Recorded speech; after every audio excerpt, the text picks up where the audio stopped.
Hello friends, 7वीं class में आपका स्वागत है। आज का हमारा टॉपिक है, दो चीजें कवर करेंगे। लिखना शुरू कर दीजिए। लिखे बिना, नोट्स बनाए बिना कोई फायदा नहीं होगा, क्योंकि जब तक आप अपने हाथ से लिखेंगे नहीं, कानों से सुनेंगे नहीं, मुंह से बोलेंगे नहीं, आंखों से देखेंगे नहीं, तब तक बात नहीं बनेगी, इंग्लिश नहीं आएगी। विदेशी भाषा है, सभी सेंस ऑर्गन का और सभी वर्किंग ऑर्गन का सहारा लेना पड़ेगा। यानी कि आपको अपने पांव का भी सहारा लेना पड़ेगा, तब जाकर के आपको इंग्लिश आएगी, वरना भूल जाइए कि आपको इंग्लिश आएगी। आइए सबसे पहले लिख लीजिए, 7वीं क्लास है, नोट्स बनाइए। Exclamatory, exclamatory plus interjection, exclamatory plus interjection, exclamatory plus interjection लिख लीजिए, बहुत काम आने वाला है इंग्लिश में। ये दो ऐसे टॉपिक हैं जिनको ज्यादा सीरियसली नहीं लिया जाता। इनके बिना आपको इंग्लिश सिखाने की कोशिश की जाती है, पर आपको एक बात समझ लेनी चाहिए कि इनके बिना इंग्लिश सीखी ही नहीं जा सकती, क्योंकि इंसान की सबसे बड़ी खासियत या कमजोरी है भावनाएं, इमोशन। और जब तक आप किसी भी भाषा के इमोशंस को नहीं सीखेंगे, तो उनकी भाषा को आप बोलना नहीं सीख सकते।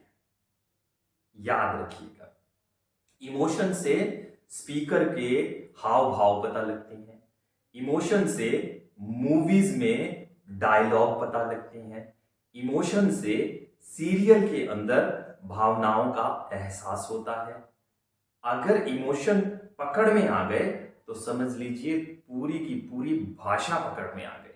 और आज खास इमोशन, जो खास इमोशन होते हैं, ऊपर ऊपर से जो जुड़े होते हैं इंसान के साथ, मतलब ऊपरी ऊपरी रूपरेखा में आपको बताऊंगा और आपको डीप लेके जाने की कोशिश करूंगा। पर जब तक आप लिखेंगे नहीं, कोई फायदा नहीं होने वाला है। सो प्लीज लिख लीजिए, एक्सक्लामेटरी, इंटरजेक्शन। इन दोनों का मतलब है strong feeling of emotion. Feeling की ऐसी इमोशन, इतना स्ट्रॉन्ग भावना कि आपका मुंह खुल जाए। क्या हो जाए? आपका मुंह खुल जाए, यानी कि open mouth. Open mouth, exclaimed with, exclaimed with का मतलब होता है ओपन माउथ, खुला हुआ मुंह। इतनी स्ट्रॉन्ग फीलिंग आप किसी सीरियल में देखते हैं, देखिए, किसी मूवी में देखते हैं तो देखिए कितनी स्ट्रॉन्ग फीलिंग होती है लोगों के पास वहां पर, जब वो खुशी से चीखते हैं, चिल्लाते हैं, दुख से चीखते हैं, चिल्लाते हैं, नफरत से चीखते हैं, चिल्लाते हैं, पछतावे से चीखते हैं, चिल्लाते हैं, हैरानी से चीखते हैं, चिल्लाते हैं। यही वो इमोशन है जिनको आपने सीखना है कि इन इमोशन को कैसे कहा जाता है, कैसे एक्सप्रेस किया जाता है इंग्लिश में। लेकिन अगर आपने इन दोनों टॉपिक के नाम को सीरियसली नहीं लिया तो कोई फायदा होने वाला नहीं है, क्योंकि आपको ये 8वीं कक्षा में भी पढ़ाए गए हैं, आपको ये 5वीं कक्षा में भी पढ़ाए गए हैं, आपको ये मास्टर डिग्री में भी पढ़ाए गए हैं। लेकिन क्योंकि हम टॉपिक का नाम याद रखना इतना जरूरी नहीं समझते, इसी वजह से फेल हो जाते हैं। अब एक्सक्लामेटरी का मतलब क्या है? जाइए गूगल पर और ढूंढिए, मेहनत कीजिए। इंटरजेक्शन का मतलब क्या है? जाइए गूगल पर और ढूंढिए। और एक्सक्लेम्ड विद का मतलब क्या है? जाइए और ढूंढिए। इन सभी का मतलब है ओपन माउथ। इन सभी का मतलब है ओपन माउथ, खुला हुआ मुंह। अब मुंह किस वजह से खुला है ये जानना है तो आप एक फॉर्मूला लिख लीजिए, सोजो सु कोरी। कोड़ी जो बैठा होता है स्टेशन पे, भीख मांगता है, कोड़ी। तो सोजो सु मैंने आपके लिए लिख दिया है, सो जो सु, कोड़ी। ये वो स्ट्रॉन्ग फीलिंग ऑफ इमोशन है जिनकी वजह से आपको ये पूरे दोनों पॉइंट टॉपिक समझ में आ जाएंगे। सोजो, सु, को, री, कोड़ी। अब ये इमोशन कहां से ढूंढे, कहां से लाएं?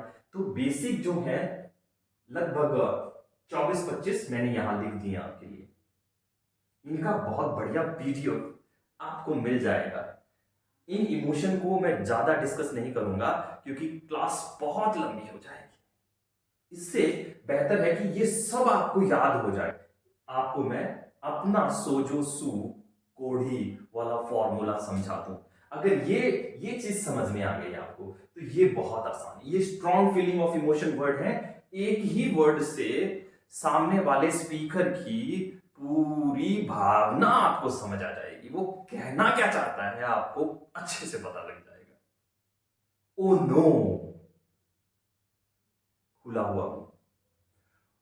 ओ माय, यमी, हुर्रे, ब्रेवो। एक ही वर्ड से आपको पता लग जा रहा है। Wow, brilliant, awesome, amazing, ouch. एक ही वर्ड से सामने वाले के इमोशन पकड़ में आ रहे हैं और इसके बाद वाला लिखा हुआ सेंटेंस आपके लिए समझना आसान हो जाएगा। चाहे आपकी वोकैबुलरी कमजोर है, कम वोकैबुलरी है आपके पास, लेकिन अगर ये वर्ड मैं आपको लगभग 50 से 100 वर्ड के साथ जान पहचान करवाऊंगा पीडीएफ में। इधर ये लिखे होंगे, इधर इनका मीनिंग लिखा। बहुत बढ़िया तरीके से आपके लिए मेहनत की जा रही है। बस जब आपको टॉपिक का नाम ही याद नहीं होगा, आप टॉपिक का नाम याद ही नहीं रखेंगे तो फायदा क्या है? तो मैं आपसे रिक्वेस्ट करता हूं टॉपिक का नाम याद कर लीजिए प्लीज। ये आउच, ओ नो, अलास, दुख से। इन सभी का कोई ना कोई मतलब सो, जो, सु, को, री। सोजो, सु, कोड़ी। अब इसको कुछ अलग तरीके से भी बना सकते हैं। इसको कहानी के जैसे याद करना तो कर लीजिए। आप नॉर्मल घरों में बच्चे होते हैं, आस पड़ोस में लड़ाई होती रहती है, रात भर लड़ाइयाँ चलती हैं गली में। तो मम्मी पापा ज़्यादातर क्या करते हैं, बच्चों को लड़ाई वाली जगह पे जाने नहीं देते और उनको लाते हैं पकड़कर गली में से और बिस्तर पर सुला देते हैं और बोलते हैं सो जो, सो जाओ।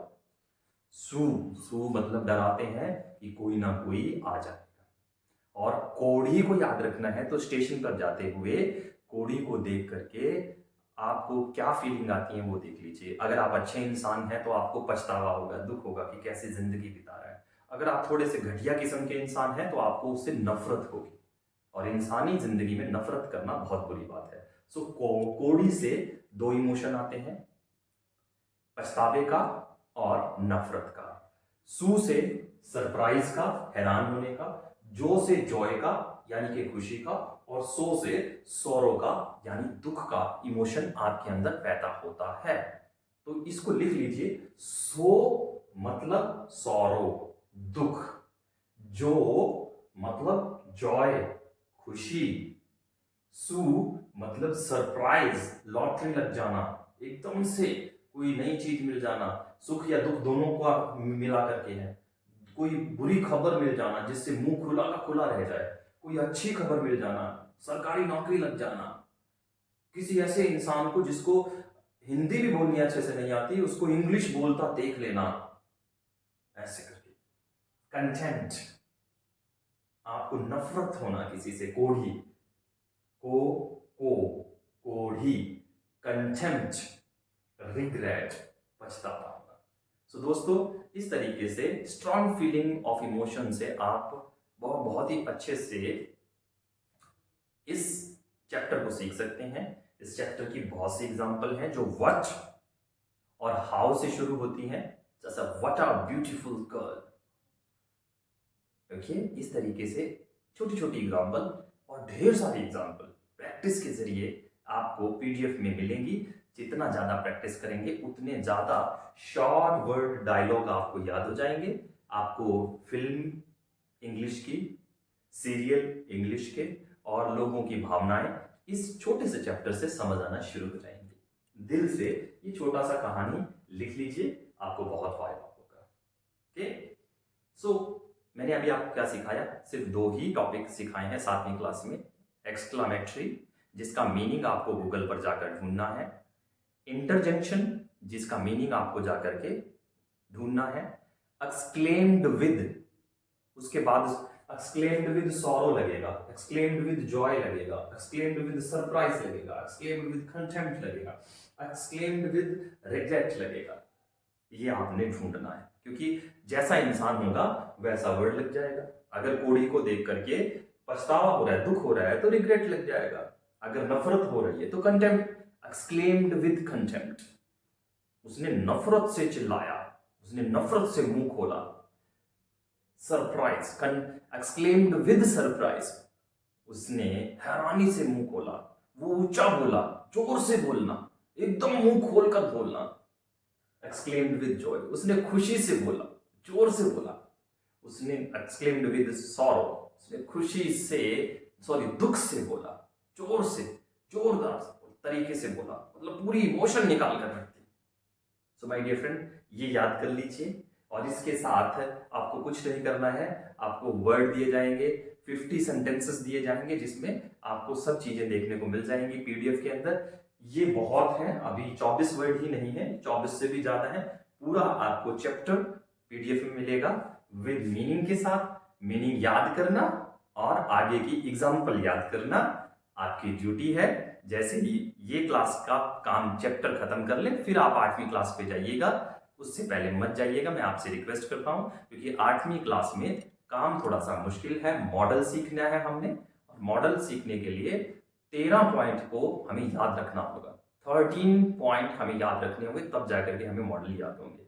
इससे पहले मॉडल याद नहीं कर सकते आप, तो प्लीज इस पे ज्यादा टाइम लगाइए, इस पे कम से कम 2 से 3 दिन का टाइम लगाइए। और कल्पना में एक्सक्लामेटरी और इंटरजेक्शन और एक्सक्लेम्ड विद, ये 3 शब्दों को अपने बोलते हुए, लिखे हुए देखें। जब तक आपकी आंखों के सामने ये वर्ड ना आ जाए, अगली क्लास मत लीजिएगा। आपके फायदे की बात कर रहा हूं, क्योंकि आप यहाँ वीडियोस देखने नहीं आए हैं, इंग्लिश सीखने आए हैं। और वो तभी होगा जब ब्रेन में ये चीजें बैठ जाए। आप पूरा वीडियो देख रहे हैं, पूरी क्लासेस लगा रहे हैं, इसके लिए आपका बहुत बहुत धन्यवाद। और आप हमारे ऐप को प्ले स्टोर पर जाके 5 स्टार रेटिंग दे रहे हैं, इसके लिए भी आपका बहुत बहुत धन्यवाद। Thank you very much. ज्यादा से ज्यादा लोगों से बताइए, और 3 महीने का कोर्स जो है हमारा, वो जरूर ज्वाइन कीजिए, जो 365 रुपए का है, जिसमें आपको पूरे 3 महीने की स्टडी मिलेगी। ये क्लासेस भी उसमें होंगी, और इससे पहले वाली क्लासेस भी होंगी, और उससे आने वाली, मतलब पूरी बेसिक से इंटरमीडिएट इंग्लिश आपको उसमें सीखने को मिल जाएगी, सिर्फ और सिर्फ 365 रुपए में। तो वो कोर्स जरूर ज्वाइन कीजिए। This word, thank you very much.